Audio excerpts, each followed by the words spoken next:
Okay, so we're back for our second panel discussion entitled From One Material to Another, Translation as a Method for Engaging with Senses and Community. Considering that materials carry potential for agency, interaction, and affect, Shireen Almjawer, Janice Chun, Gabriel Diaz, Golriz Farzamfar, Jessica Filippelli, Cassandra Yelbardis, Maxime Pigeon, Agnieszka Sangarapila, Ashlee Tan ask, how can material translation create new human experiences? So group, your turn.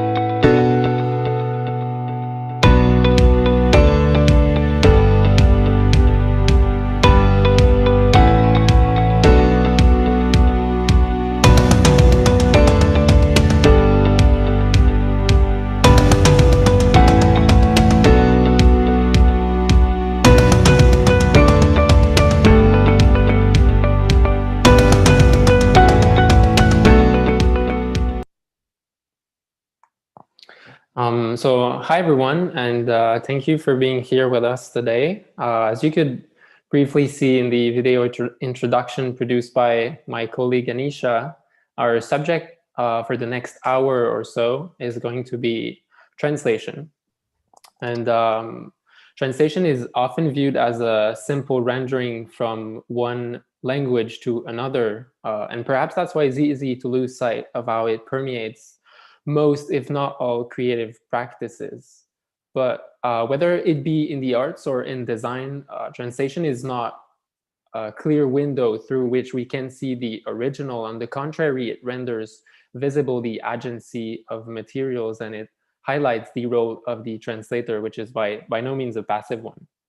And so this conference will present various ways in which materials can be deployed creatively through methods of translation, and more importantly, how these materials are shaped by it. Some of the works we will discuss point towards translation as a nexus for change in how we perceive and share sensation. For instance, how to address mental health through haptic perception. And others are more concerned with translation as a way to build bridges between communities, such as strengthening the social stability of Tamils in Montreal through sound and imagery. But all our projects share this interest for translation as something more than a transparency. And we think translation can be a true praxis that can be deployed to create meaning of its own. In the end, if we think about it, translation is always movement, whether it be from French to English, or from critical materiality to media archaeology, or even from Montreal to Toronto. And so our goal is to explore what is gained and what is lost in transit from one material to another. So, hi, this is Janice. I'm a PhD student in Humanity program at Concordia. Now, I'll briefly introduce you to the first block of our conference, the sensation. In this part, we take translation as a method and process to unravel how one's sensory perception of a material is converted and eroded when a material is collected from its sources and exercised into a new context. In classical Western translation theory, translations strive to obtain equivalence, or at least closely equivalence, between the original text and the translation text. Instead, our creation projects center on the transformation of materiality and examine how the transference of one sensory experience is carried out in the process of translation. A material and our sensory perception of it are often considered selected from the past and current cultural, social, and historical value.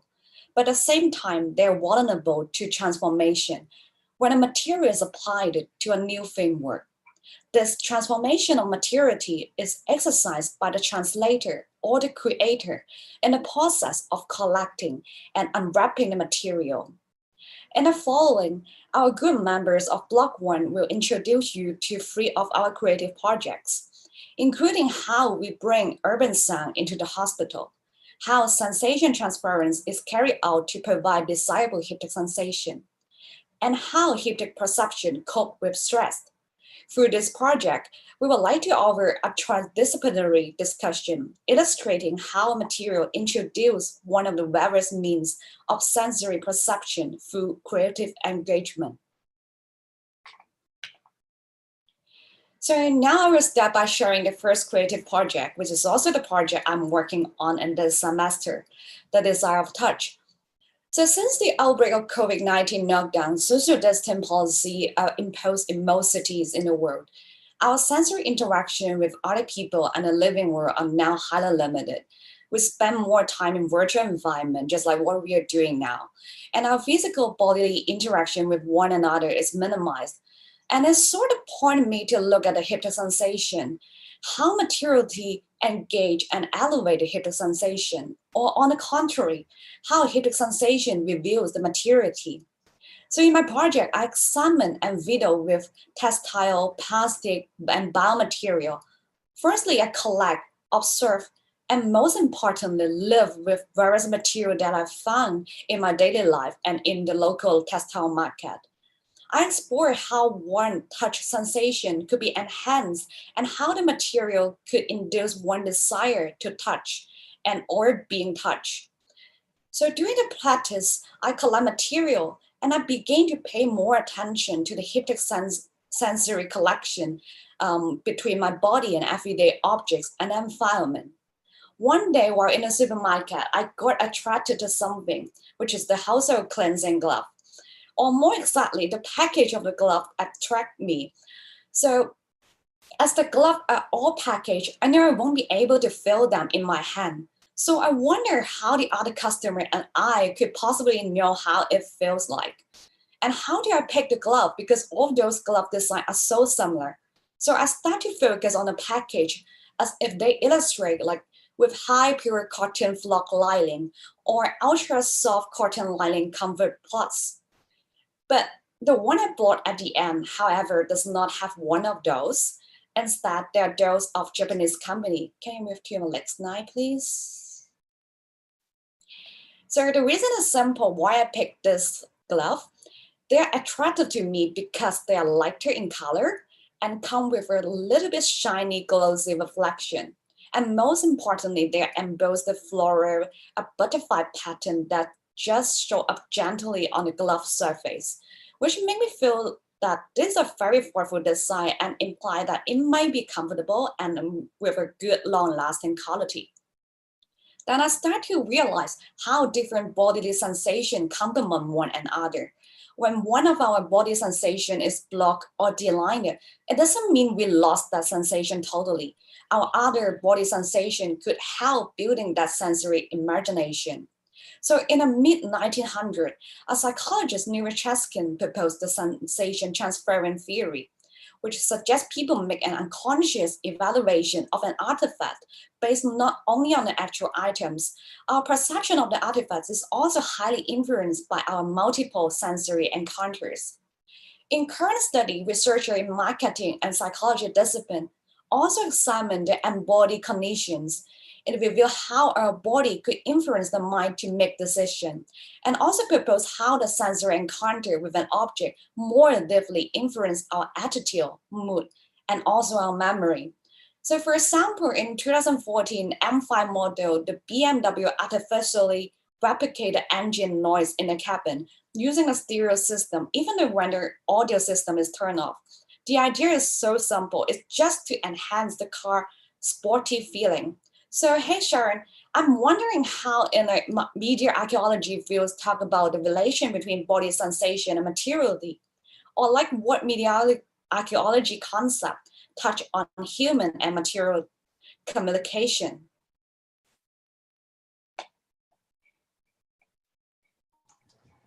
Hello, my name is Shireen Elam-Jower. I'm a fourth-year student at the University of Toronto, Mississauga, double majoring in communication, culture, information technology, and professional writing. So as Janice explained, she uses the sense of touch through haptic technology with textured objects to represent humanity's deprivation of physical contact. In these times, the year 2020, where human connection has been limited, Janice's intervention allows users to interact with the installation and actively irritate their sense of space and time. It perhaps also emphasizes and adds a literal aspect to human communication and its existence against solitude.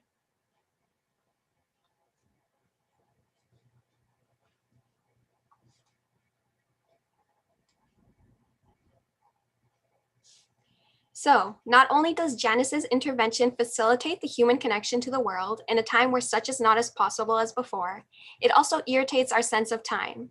Wolfgang Ernst, a media archaeologist, insists that media not only exists in time, but also produces it. This is exactly what Janice's intervention does. It essentially transports us to an illusion of connection and creates an entirely new space and time where we can connect to the world through materials.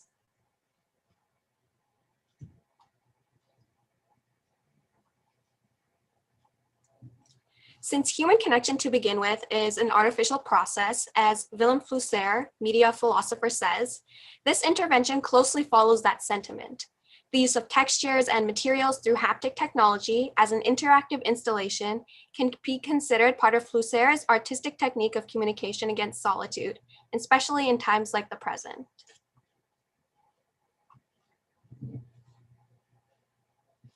Originally, the use of haptics was exclusively for quantifiable research like physics. The first instance of haptic technology was in 1967 with a machine titled Grope, which was used to interact with protein molecules. Though, more relevantly, a machine named Teletact was created in 1989 that provided feedback to the fingers of the person operating it with different sensations like vegetables and even the fur of a rabbit. Now, we see the use of haptic technology in video games like virtual reality, and they are meant to encapsulate the experience of, say, a forest and recreate it using tactile feedback in the form of controllers. So these older haptic technologies were thus remediated in Janice's intervention to fit a more social context, similar to the use in video games. The history of haptic technology was used in professional spaces like medicine, space, and travel, and focused much more on its technicality as an extension of physicality, rather than how it functioned as an extension of human emotions. Janice's intervention has taken the basics of haptics and transformed them into a form of human to non-human communication to express our need for physical touch. In the future, after the pandemic is over and there is more physical human connection, perhaps her intervention can be used on a commercial scale where people in retirement homes or places hard to access would be able to use them to connect with the outside world. Through the use of haptics, we are able to discuss our current deprivation of physical contact and how user reaction informs their relationship to the living world. It creates its own time and has redressed the use of haptics from technical disciplines to much more artistic and social ones. Right now, we have Goldriz's intervention on urban sounds and soundscapes, which also helps bring the outside world into enclosed spaces. Thank you, Sharon. Hi, everybody. This is Goldriz. I'm an architect and urban designer, and I have a big interest about healing built environments. So my project title here is Healing Urban Soundscapes. As it is clear from the title, the focus of this project is on the hearing sense of human. The users here are considered as patients at hospital who have been isolated from the city life for a while, and listening to the sounds of different activities from everyday life in the city can help them to draw and paint the video of that sound by their own brush, so they have their own signature under that video. So here there is, we have a translation of spaces. In fact, city into the building, which is hospital here.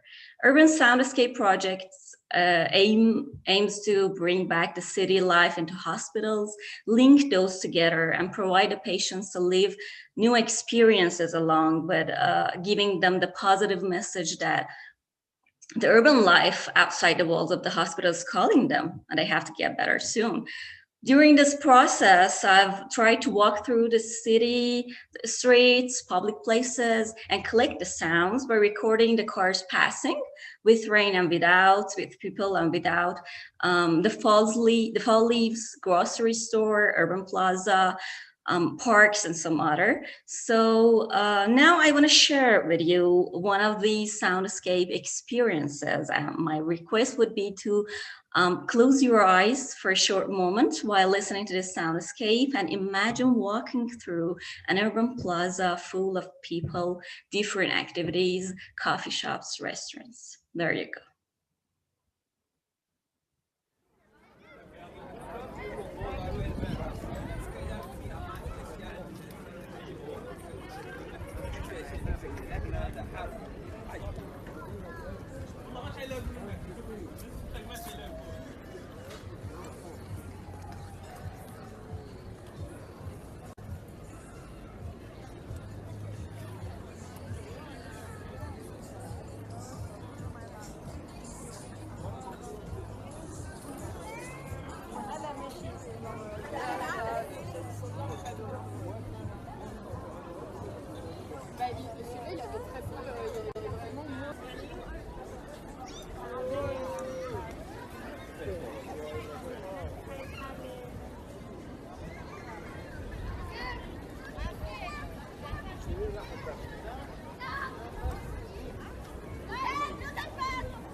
Sofia?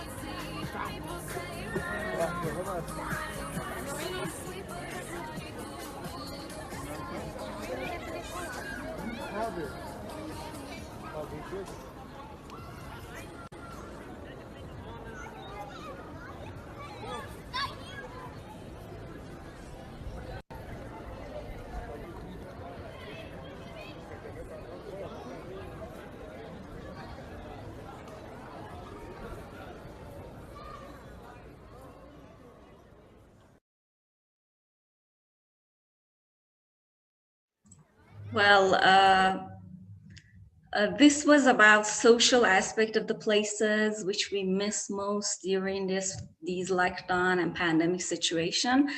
But the other soundscapes that I have recorded and are available in my YouTube channel are mostly reflecting the sounds of places like streets, sidewalks, parks, and even grocery store with less number of people around because of this situation. Okay, Cassandra, I'm wondering, what do you think about this? Is there any connection between the healing soundscapes and media archaeology? Yeah, of course. So hi, my name is Cassandra, and I'm a fourth-year student at University of Toronto, Mississauga. I'm currently majoring in communication, culture, and information technology, and I have a double minor in professional writing and visual culture. And that was a really great question that you had. Your project, it brings up some really great points when it comes to media archaeology. Media archaeology is the process of understanding new media through the examination of the past, and your project does just that. Your process of collecting urban sounds and using them as a soundscape for hospital patients, promote healing and link isolated patients to the outside world, immediately made me think of an electronic elsewhere, and how media, especially like sound, can promote communication around the world. An electronic elsewhere is the concept talked about in Jeffrey Sconce's piece in the book Haunted Media, Electronic Presence from Telegraphy to Television. It is the idea that media does not only represent places that are tangibly there, but also places that are created, experienced, and produced through the use of media. Sconce uses this concept when talking about one of the first sound devices known as a telegraph. The telegraph allows for users to transmit messages along a wire through the use of electric signals. And in the 1800s, the use of the telegraph allowed for spiritualists to feel as if they had a connection to another realm. This connection between spiritualism and media is what produced the first electronic elsewhere, a place that was not physically in front of you, but produced through the use of a media form. Electronic elsewheres are not just connected to spirituality. It could also be when you listen to a really good song, a podcast, or get absorbed in your favorite movie or TV show. It is your imagination creating a location from the help of a media source. And how this is relevant to your project is how you create these electronic elsewheres for the hospital patients.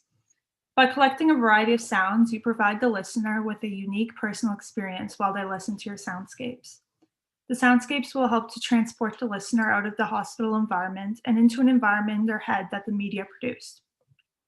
While they listen to the sounds of birds and other city life, they'll feel more connected to the outside and they'll be able to escape the hospital walls. And as you mentioned, your project will be personalized as each listener will have a unique experience and interpretation of the soundtrack. This uniqueness helps to actually create multiple electronic elsewheres. Another way that your project ties to media archaeology is how you aim to collect sounds that link patients with urban environments without them having to leave the isolation. This reminded me of a quote from Sconce's text, which said, "The world will be made a great whispering gallery." I like how this quote ties with your piece, as it shows the privatization and digitization of how we communicate today. In the past, being able to transport someone to a different environment while they stay in one place would be pretty difficult. And as technologies have advanced, now any environment is now in reach. As the world digitizes in ways that we communicate, communication over distance has become a lot easier. And the way that your project relates to this whispering gallery is how, even though these patients are isolated and in a sterile and quiet environment, it doesn't really mean that they're not communicating and being exposed to forms of outside communication. The last way I found that your project really stood out to me in terms of media archaeology was how you used the urban soundscapes for healing purposes. You put an emphasis on finding soundscapes which had healing properties, and this reminded me of the use of sound and music therapy over the years. It helped to help with movement and rehabilitation while motivating patients to cope with their treatment. Music therapy varies from patient to patient, but the overall goal for every patient stays the same: to help to heal. And your project was really similar to this, as it provides the listeners with an experience which will be unique to their imagination. Instead of using music and instruments, you use urban soundscapes, but the goal at the end is the same: to promote connections and ultimate healing. And I will turn over to Jessica's intervention.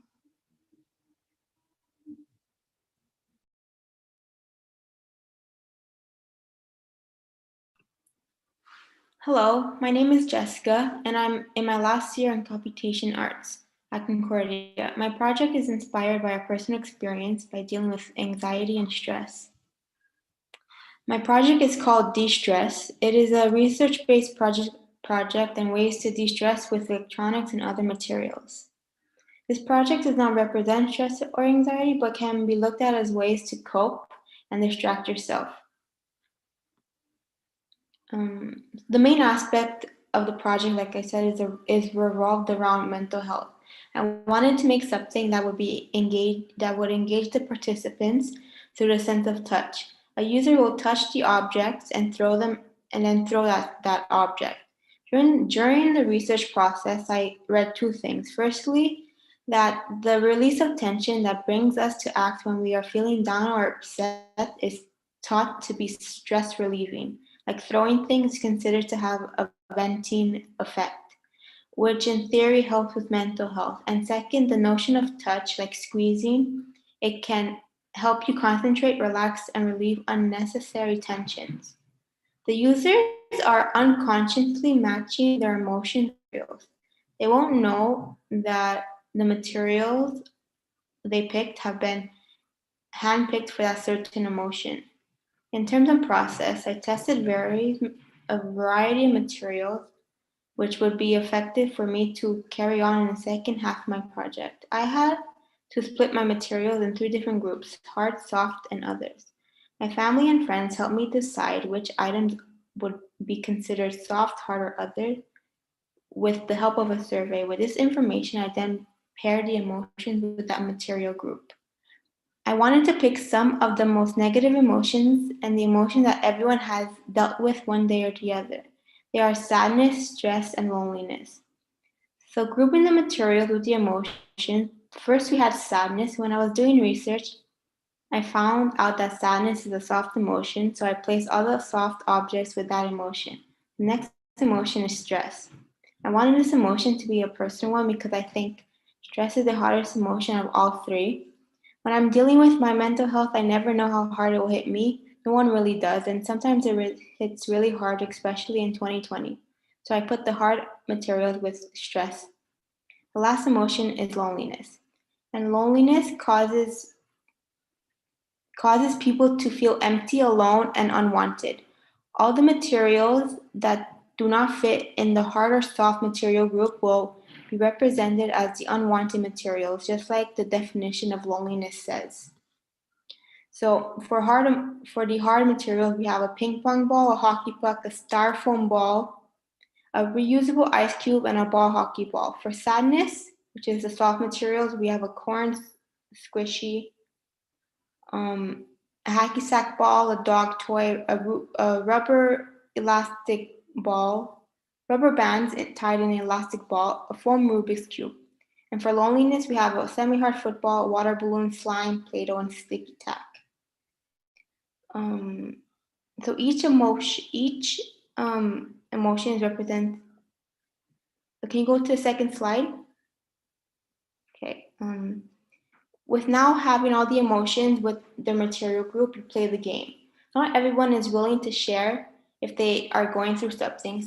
So unless you ask how someone is doing, they won't share. So with this project, it is up to the participants if they want to share how they're feeling by pressing a button which goes with that emotion. It can be viewed as asking how someone is doing without really asking. So once a user has decided which emotion they want, they will press a button and that is related to that emotion. The button will then give you a letter, and that letter will guide you to a group of materials. So stress is A, sadness is B, and lonely is C. The user will then pick a material from that group, as seen on the first slide, and throw it at the target, which will hopefully relieve tension and make the user feel better.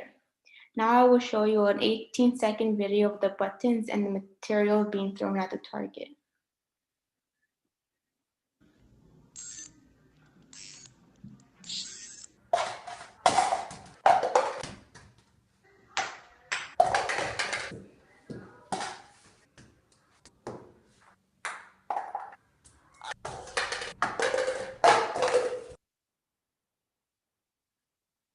Yes. So there are two types of translations that are happening in my project, in the selection of the materials and the participation of the participants.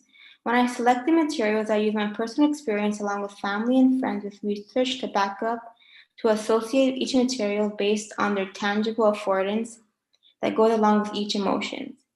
In the participation of the users are the ones who take the moment to process their emotions associated with the button and with the emotion, and then finally experiencing the tangible experience of the material being thrown and squeezed. So, Sharon, would you say there is a link between the notion of touch sensory and media archaeology? The next slide.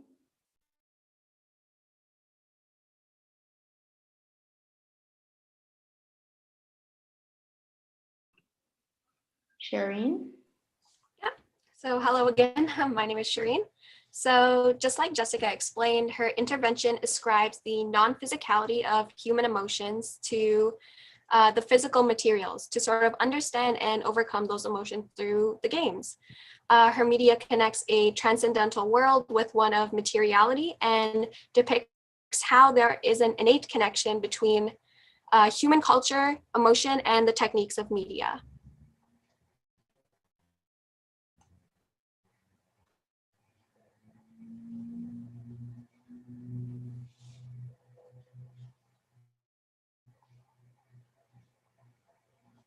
So in Jessica's intervention, with the use of both electronics and textured objects to represent emotion, we see the abstract versus concrete quality of media.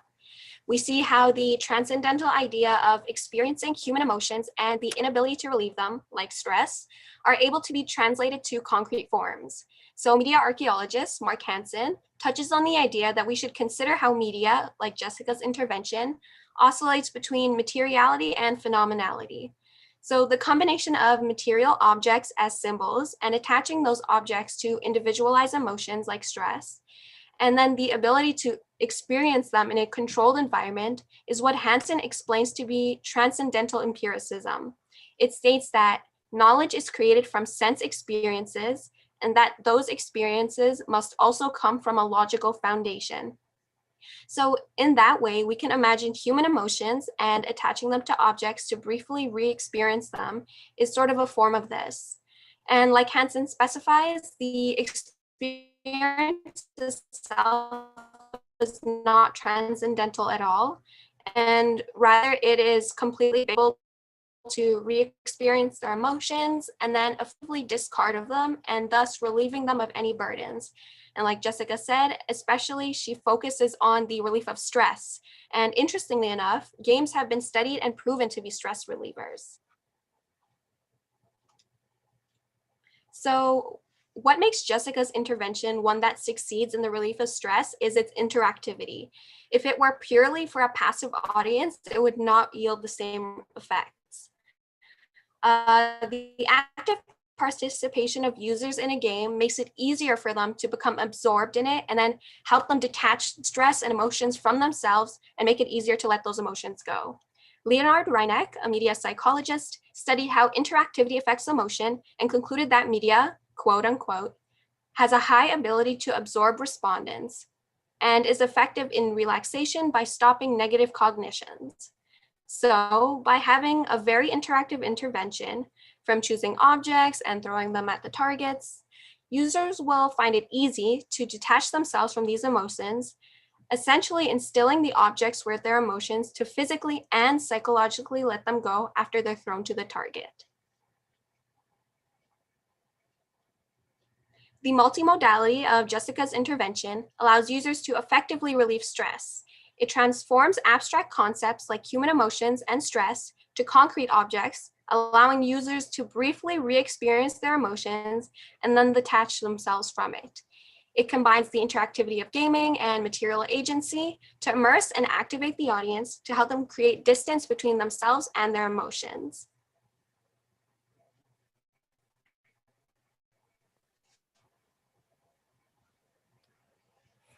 Thank you, Shireen. So in the second part of this conference, we're going to discuss how translation can be used to create or to reinforce communities, whether they are real communities or imagined. So my name is Maxime, and I'm a first-year graduate student in the Master of Design program at Concordia. We can switch slides. Thank you. So I'm going to start things off with a quote by the English cabinet maker Norman Potter, whom I appreciate as a designer and whom I quote often. And he used to say that design is relation seeking and pleasurably so. And as someone who's mostly interested in graphic design, I've always found this saying doubly true, because if we think about it, graphic design can only exist after other disciplines. In fact, it's almost impossible to think of designing a publication, a website, or a poster without this raw stuff, the content, the information, ideas, necessities, in short, the material that has been produced beforehand by a writer or an artist or someone else. And so my goal for this project, Aiming to Miss, was to engage with fellow students and push this relation-seeking ability in order to find connections between their projects. And the goal was not so much to document exhaustively what they were doing, but rather to create some kind of constellation or community of references, whether it be text or images or movies. Hi, my name is Gabriel Diaz, and I'm a fourth-year student at the University of Toronto, Mississauga. I am double majoring in communications, culture and information technology, as well as art and art history.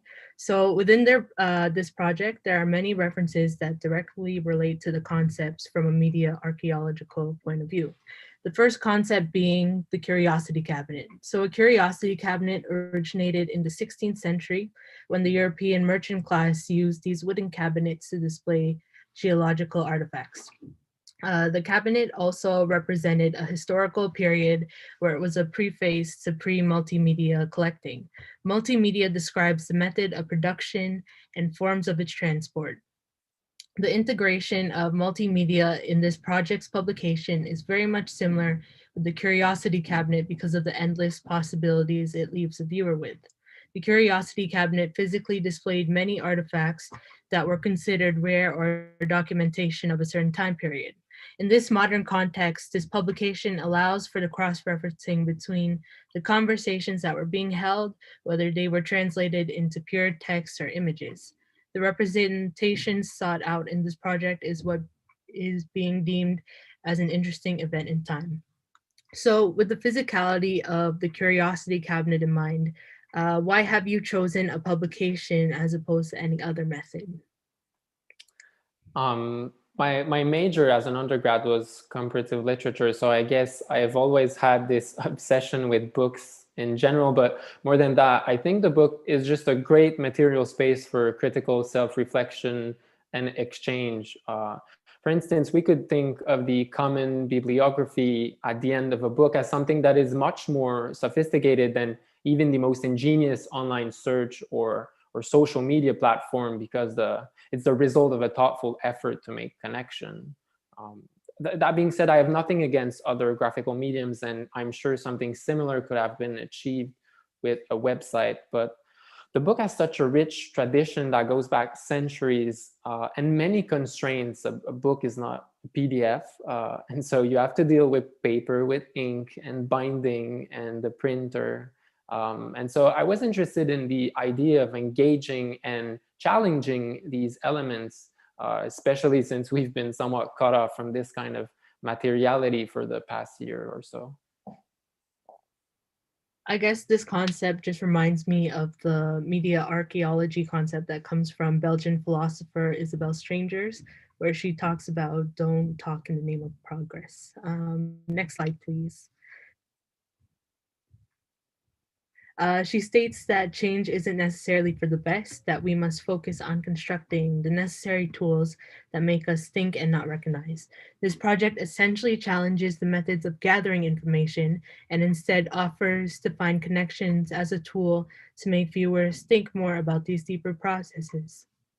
In this project, there is a gathering of information originating from other classmates' work in an attempt to seek connections with the selected materials. By delving into this subject matter, there is an automatic need to tie ends together in order to make a conclusion. However, this ongoing process in this project is not about the final complete outcome, but to further analyze the steps of its current state of translation. With the main concern being to formulate connections, it stresses the fact that the viewer may keep wondering of the possible very outcomes. So speaking of translation, am I right to say that with this project, you don't seem to care about being faithful to students' original thoughts? Yeah, you're quite right. I think it's fair to say that when we usually think about translation, we take for granted that it's supposed to be somewhat faithful to the original, at least. But yes, you're right to point out that in my case, the goal is not so much to be faithful to the student's original intent, quite the opposite. In fact, the end result is what you might call an unfaithful translation, which is basically the reason why the book's title is aiming to miss. The objective was never to stay true to the original, because my goal was to focus on what is gained in translation. So I guess you could say that my process was to translate their projects, but to intentionally do a bad job at it, because the result is always going to be more opaque than the original, and there's going to be discontinuities and ruptures between the the true original intent of the student and what I chose to focus on. Right. So I guess this whole idea of discontinuities and ruptures reminds me of Michel Foucault's Archaeology of Knowledge.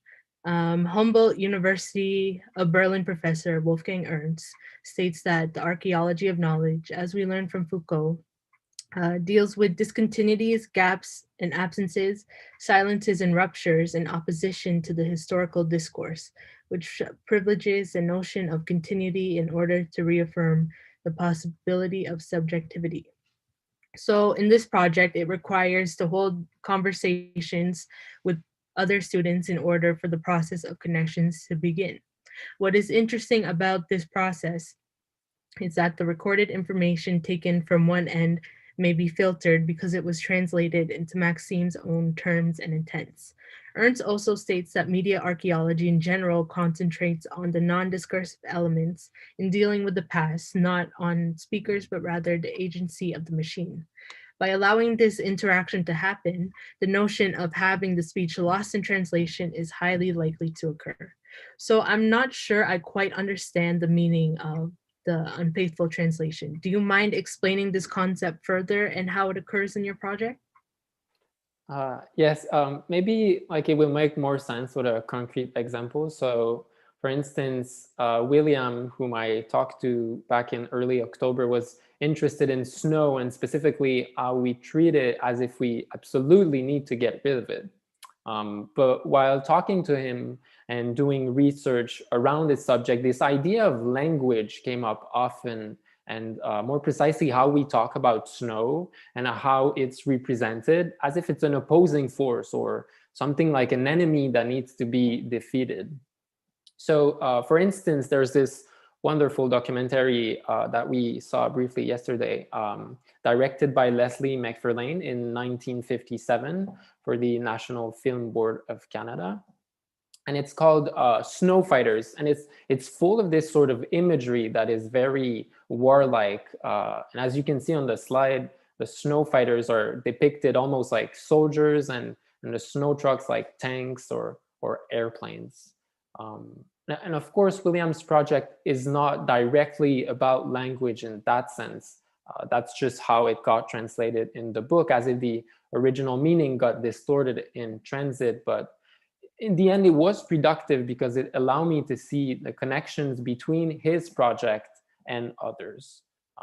So I guess that's what I mean, Gabriel, by unfaithful translation. For me, it was a means of being 1 or 2 degrees removed from the original in order to see this possible network of references between the students.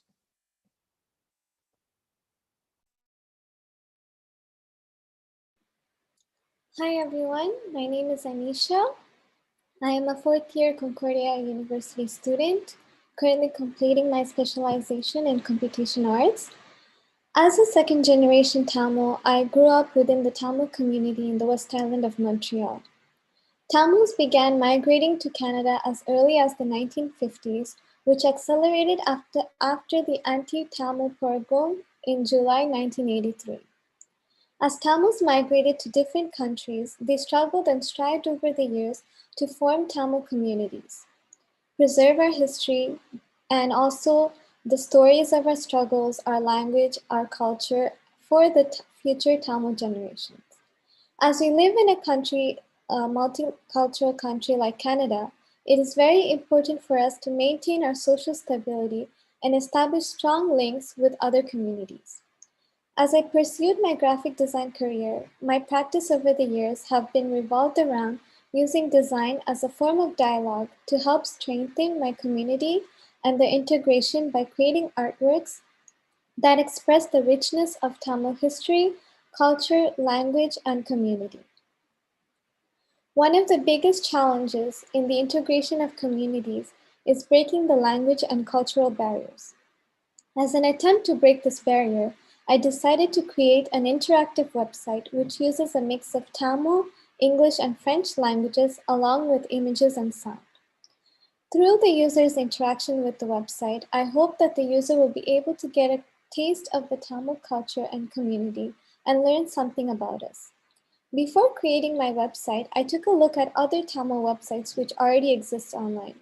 What stuck out to me was that the websites were very generic in terms of their appearance and were not really interactive. I wanted my site to make use of the simple interactions in order to better express the Tamil culture and community. So my website has 4 pages. The first page is the home page, which is a visual collage of images that represent the Tamil culture and community. In the home page, I have also included the pronunciation of Tamil vowels, numbers, and 3 basic conversation dialogues. In the case of introduction, getting to know a Tamil person, shopping at a Tamil store, and basic sayings and expressions. The second page gives a brief explanation of the website's goal. The third page of the site takes the user to an external site which I've created. In that website, the user will get a preview of the Tamil alphabet by interacting with the alphabet's chart and listening to my pronunciations. The last page is dedicated to resources in which I share Tamil stores and businesses specifically based in the West Island of Montreal. There are 3 types of translations that take place in my project. The first translation is taking the qualities of the Tamil culture and community and translating it into the web medium. Secondly, I take these qualities and translate them into web content through images, sound, and interactivity. Thirdly, we have the language translation. I use English and French language to translate from one language to another for the user to be able to easily learn simple Tamil words and as well as simple conversations. The greatest advantage about using the web as a form of translation to help the social stability of the Tamil community is that the web itself is a communication platform in which members from various communities have access to. The website can be shared widely and therefore more people will be able to get to know about the Tamil community, culture, and also learn basic Tamil. Here's a brief demo of the website.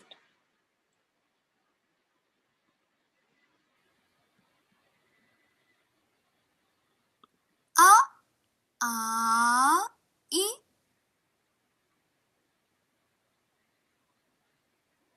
பத்து, 6, 4.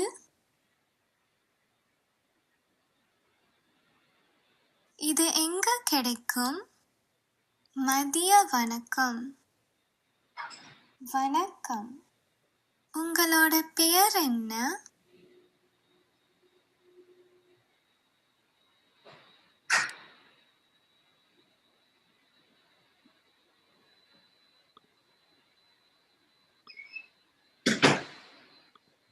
Inch, ந, கா, நா, ச, இங்.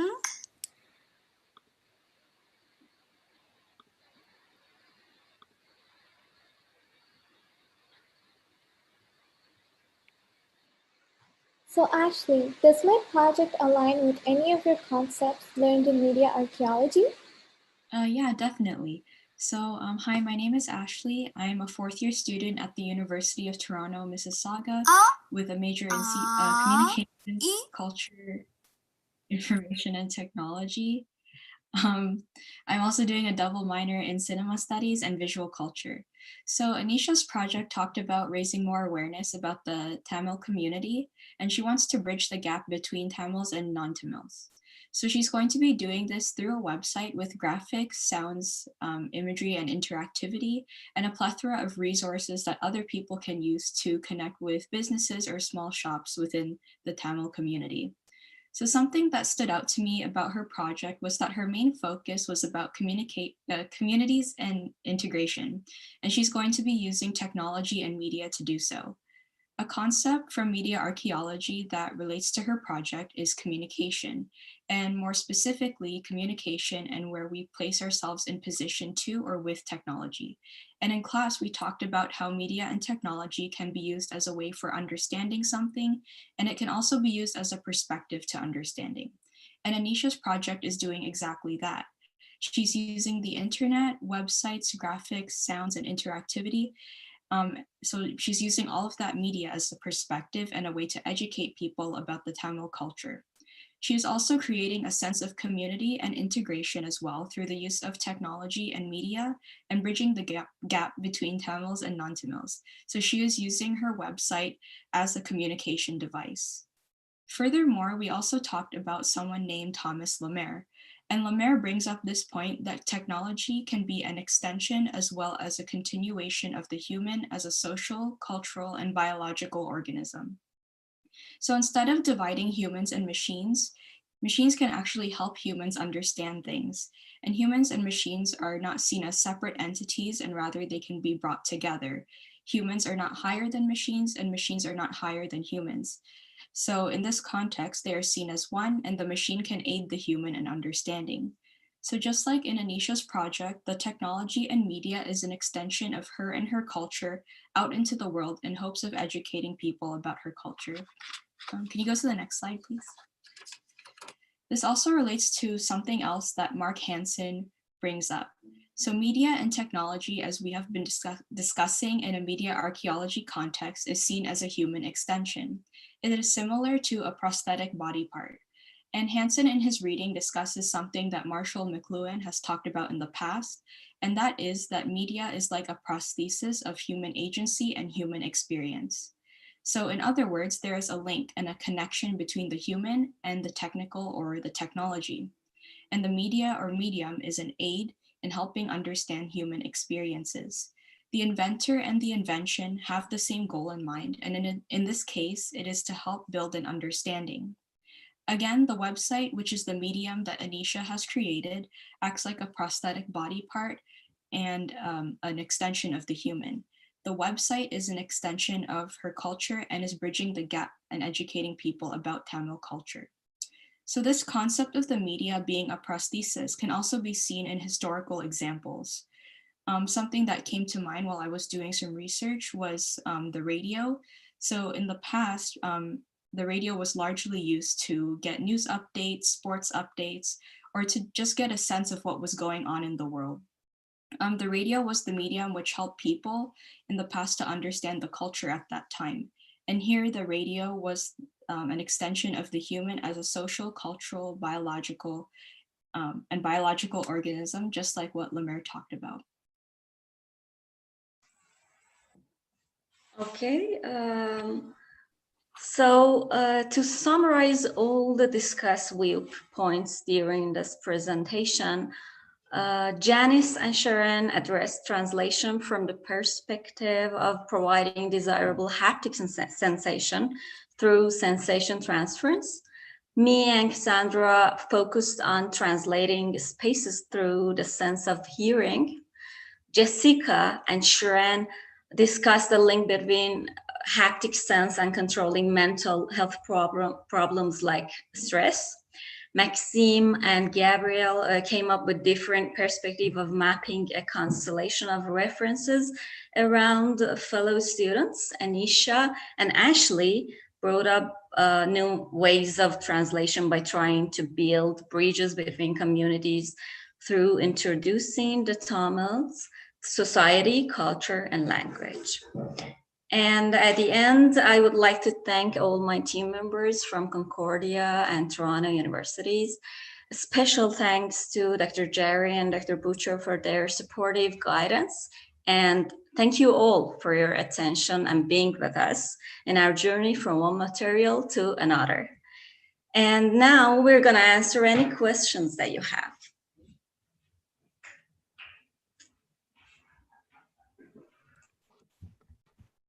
Hey, thank you so much, everyone. It was such a great panel, super well organized. We like that. I like the fact that some of you disagree with some concepts, so it brings some conceptual richness. Anybody has a question for the group, you can just unmute yourself or write down in the chat.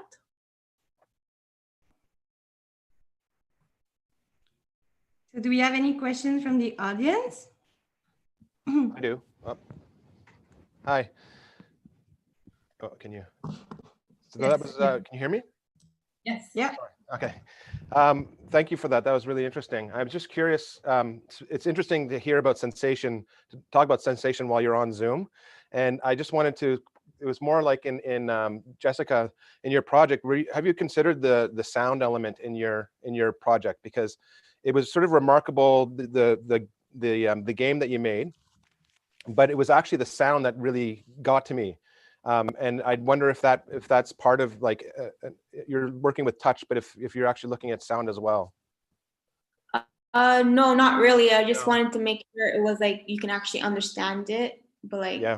it wasn't a main aspect of the project. No, it wasn't. If I can echo Alex's question, I think there is a really interesting connection between your work, Jessica, and Gaudry's work in terms of healing and the senses and the haptic and materials. And I was just wondering if it could be interesting, as Alex mentioned, like also to explore like other sorts of sound, like that are less, I would say, let's say less machine-based and more environment-based or human-based. I was just curious if you intend to explore that. For me, Jessica, if you don't mind, I just want to answer this, because for me, it was interesting for me that Alec mentioned about the sounds for, I mean, healing. In fact, it has a healing effect. For example, I myself haven't ever thought about the sounds of that balls maybe, or I was just thinking about the city, and also I have also worked on home residential area sounds, and I think it is a good point. Yes, of course, it would be so helpful.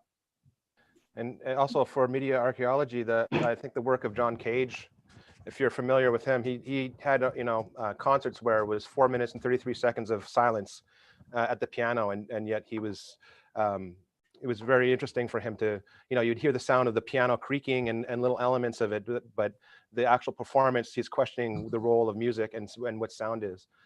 So I don't know, it was just sort of like a takeaway from this presentation that I thought was really like a little background that I thought was really interesting. Mm.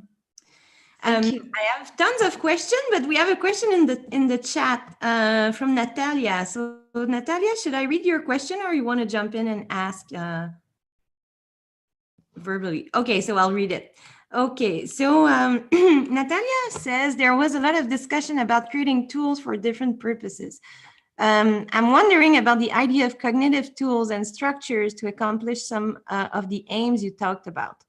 For example, creating cognitive tool structures to better link between the similarities and difference in Tamil local Montreal culture. In other words, my question is, what kind of cognitive tools or structures, not material or digital tools, might be useful for the different case study problems you presented on? Natalia, maybe I will ask you to just clarify what you mean by cognitive tools. Yeah, sorry, I'll just unmute myself. Yes, yeah, so I'm sorry if it's not super clear. This is actually something that I'm researching myself.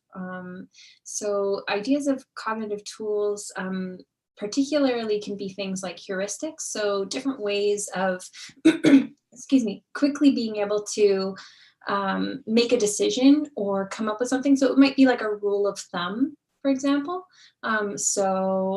We have all of these kinds of signs and symbols that are not biological, but that we've used to enforce different kinds of societal norms. So that looks like something as simple as red for stop, yellow for slow, and green green for start up your engine and go. So there are these really simple kinds of tools, cognitive tools and structures that are related to the world that we live in, but that inform our ability to make really quick decisions. And while all of these different kinds of digital and material tools that all of you amazing designers and thinkers have been talking about and presenting on, there are also sometimes ways of just kind of creating like rules of thumbs mentally. I know this is a difficult thing to think about, and that's why I've posed this question, because I think it's really challenging. But if anybody wants to contribute, or maybe if you think this might be too challenging, like without, maybe it's too difficult to do it without something digital or material. Maybe we need something material in order to accomplish the kinds of aims, like linking between different cultures, for example.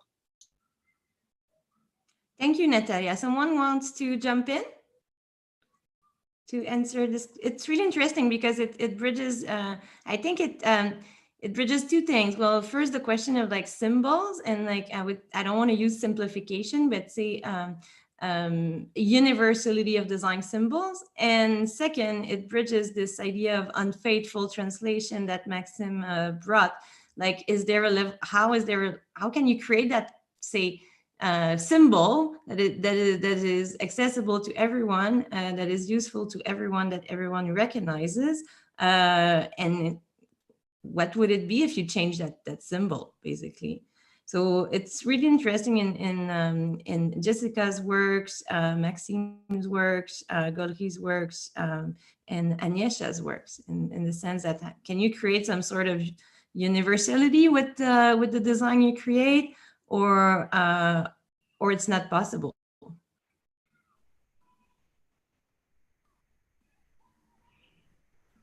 I'm not sure if I'm like the one who's supposed to answer that question. Maybe Anisha might be in a better position, but this idea of universality is something I'm against, especially in this project. And I think what's wonderful about this idea of translation, which could be a cognitive tool in a way,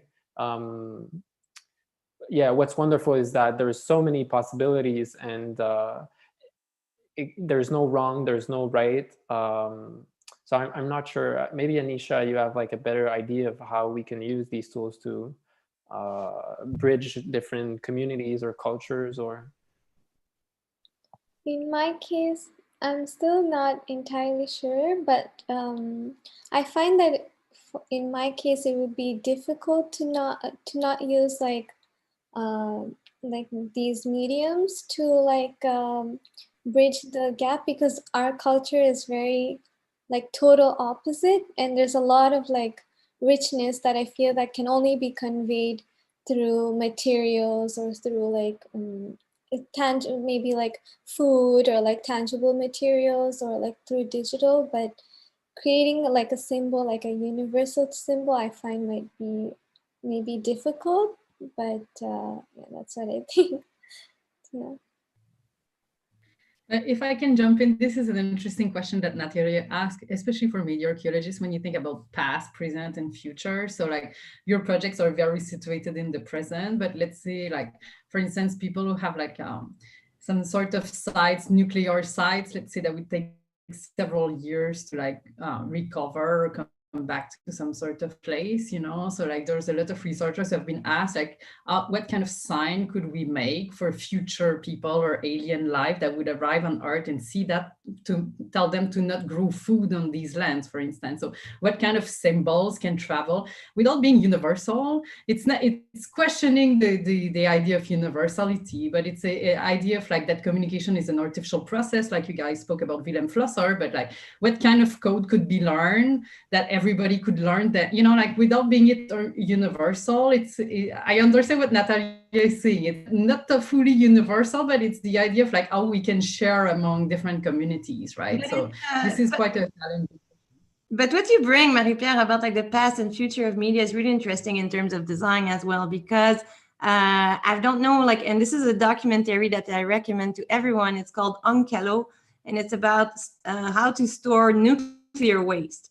And so basically, Untitled is a nuclear waste deposit that is being built. I think it's in Sweden or Denmark. I don't remember like precisely.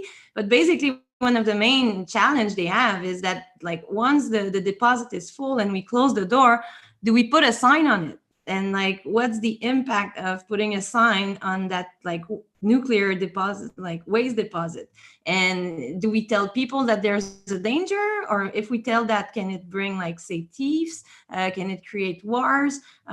Should we just not put a sign? And will human even speak our language in 2000 years when this nuclear waste is still present? So in a way, it's a really nice manner to bridge the question of language, translation, and materials in a way, because it has like past, future impacts. So, oh, Janice said it's in Finland. Thanks, Janice, for the precision. Yeah, I know it was somewhere in that area. Yeah. I have a question for the group, and I would be really happy if the first group about de-obsolescence can jump in the answer, because actually it bridges a question I couldn't ask to the first group. So you mentioned, well, I didn't take note of who mentioned that, like, exactly in this presentation, but that knowledge is gained through the senses. And I'd like to hear you, both this group and the other group, about the links between making and knowledge, and how can you gain knowledge through haptics and making.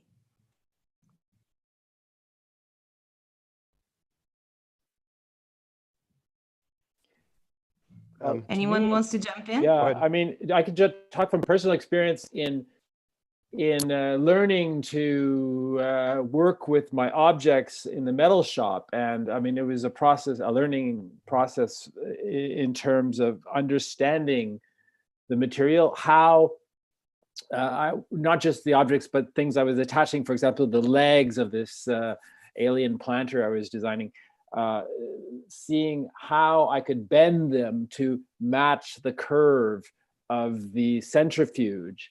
And this looks very simple, but was very difficult. I used 3 different bending tools, and then a hammer, and then a blowtorch.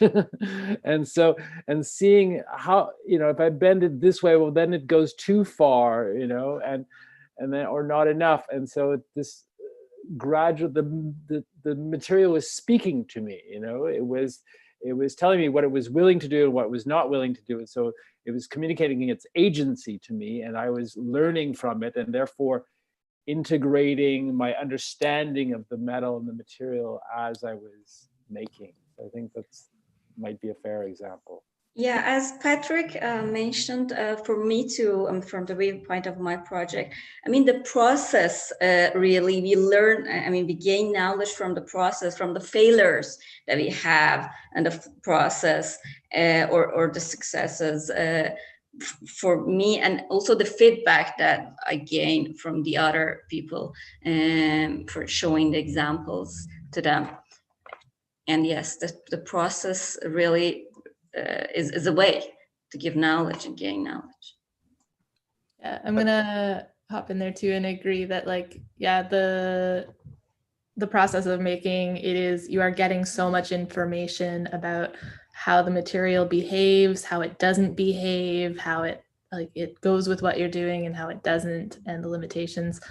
And I think also through the process of making, you consider how you use objects as well. Like, if you're designing it to be used for something, you're going to think about, okay, how do I sit in this chair? How do I, what context am I going to be wearing this thing? What is comfortable for me? What isn't? And you kind of consider your own use of things as well as the making of the object. And I think I also think that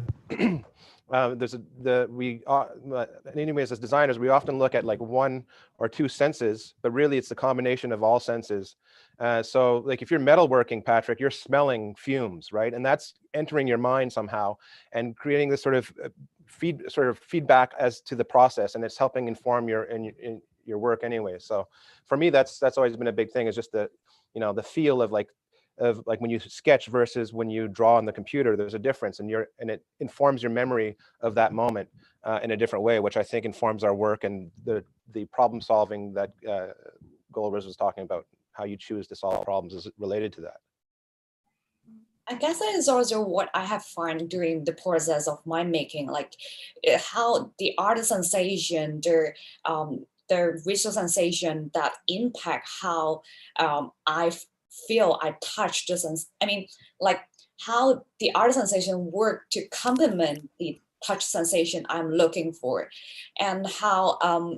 So I think if you agree what Jane Bennett talked about, like if you agree that material is full of vitality, is kind of like the process of making is kind of like open our body to explore the interaction, the sensory interaction between us and the material. So it just kind of like let the material reveal their characteristic to us. It's more like if you're interested in coffee or wine, that you just let the coffee, the wine moving around your mouth for a few seconds, and then just let them to reveal their different taste, different texture in your mouth.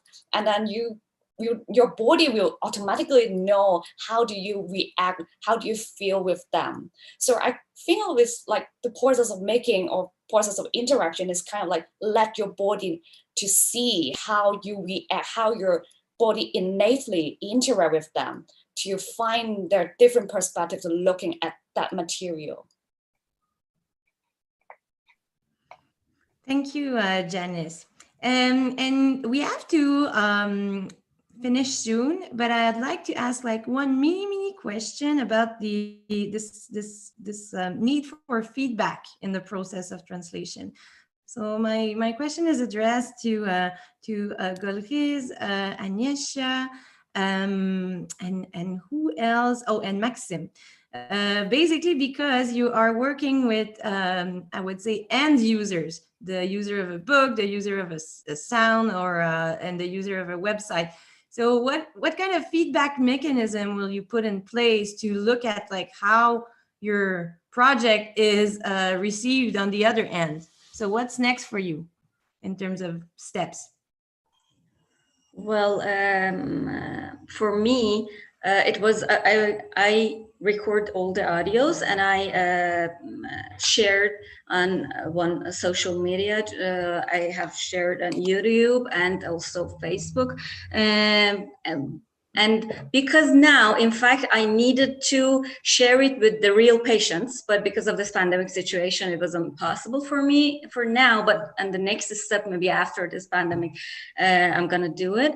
But for now, I share just with the normal people because the psychological problems, I think most of us specifically in this situation have all these problems. So all the people have reacted, and it was so interesting for me to have their reacts because the people have different, it is something personal. Some people like it, some people don't like it, some people feel boring listening to it, some people feel exciting and relaxing, and also getting feedback from the people was so interesting because I have listened to my sounds a lot, so I've got to use to them. I've tried to reduce the noise, but many people told to me, oh, there's a lot of noise there, we couldn't even continue just for some of them. And I noticed, so I don't realize that, and the people have to listen to them. Yeah. Mm-hmm. And very quickly, Agnieszka and Maxim, how do you plan to deal with, like, say, the user feedback response? Like, do you plan to show your website to the Tamil community, or say show the end result of your book to the participants that were part of the experience? Yeah, for me, I mean, I'm open to showing the book to the participants, of course, but your question, it brings up an interesting point, which is it like is it the responsibility of the designer to assess feedback? And, you know, I'm wondering if it's my responsibility to respond to that feedback. I don't know, there's something really scientific or even maybe business-like in this idea that you're supposed to evaluate what you're doing quantitatively or something like that. I'm not sure. It's food for thought. Maybe it's more the job of a media archaeologist to examine that question. That's a very politically correct response. You bounced back the question to another person, but yeah, it's really interesting to see it as I would say an open question, because it speaks to this morning's group as well. Like once you do an object, like how do you engage with different groups and communities, whether it's cool, whether it's a user of an upcycled object. So how do you engage with the audience afterwards? But just very briefly, Agnieszka and even Jessica, do you plan to engage with audiences to get more feedback on your project? In my case, for sure, because I think my main goal was to use my site as an effort for the social stability of Tamils. So I think it's important for me to get it, give access to non-Tamils as well as Tamils, and maybe have like, maybe make the websites more open so that Tamils can be able to say suggestions and even like post stuff related to our culture, to like maybe like as a community together. Like right now, only me alone, I'm doing it. Maybe there could be like a few members of my community who we can all put together something together, and so, based on our experience with non-Tamils, and like maybe in their workplace they probably have some kind of misconnection. Maybe we can like clear that through this website, and like based on their situations that they faced with making our community grow. Okay.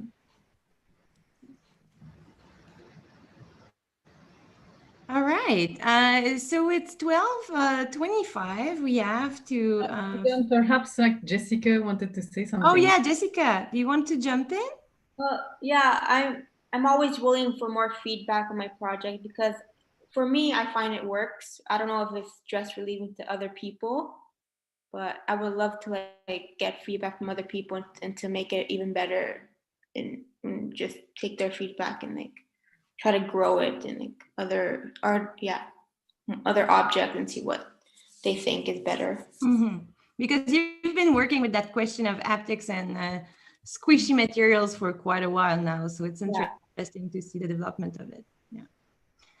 Okay, so Marie-Pierre, I did the opening this morning. Do you want to do a mini closing? I think this ties up very well with this idea of feedback, and also like kind of exchanges between communities or disciplines. Speaks a lot to what Alice and I have been trying to do with this class, right? So when you're a student, sometimes you don't really understand the limits or what a discipline, the disciplines where you operate in, what it means, or the relevance for other disciplines. So like our idea in the context of transdisciplinarity today, we wanted to offer you a real transdisciplinary experience where transdisciplinarity wouldn't mean a confusion of knowledge, but a respect of differences. And I think you guys have been really able to do this kind of what Andrew Pickering calls this dance of agency, not just between you and your materials, but between the concepts of media archaeology and the practices of design. So you did really a beautiful dance of agency, like kind of a tennis game between you. It was quite interesting.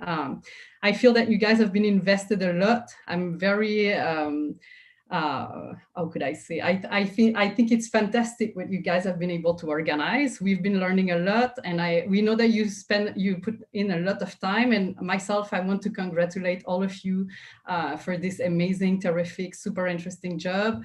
And I hope that it's only the beginning of a discussion. My hope was to bring you all the media archaeologists to Montreal so that you could meet the people in person. So perhaps next year I can do it. But so my goal is to bring everyone in Toronto then. So I want to thank you all. I want to congratulate you, and I think it's great to see that these kinds of collaborations can happen at the undergrad level, and that we're not waiting to become established researchers to engage with these processes. So yeah, thank you. And if I can add to that, thank you so much, Marie-Pierre, for those closing remarks. I think it really echoes my own feelings and thoughts about these 2 days of presentations. And hopefully, again, it's only the beginning of the process for most of you, whether as future professional designers or emerging researchers. And I'm so glad that you decided to undertake this challenge with such a positive attitude and such an open attitude. And as profs as well, and I will speak on my behalf, but I'm sure Marie-Pierre thinks that as well. You know, we learn as much from a class as students. So every class is a learning experience for profs to get to know new methods, new people, new ways of doing, new ways of thinking. And it was a fantastic experience to work with all of you for this whole semester. Yes, I agree with Alice. She translated my stuff well. Yeah, see, we learned. Yes. Yeah, so thank you very much. I think we can applaud everybody. It's great. Yes.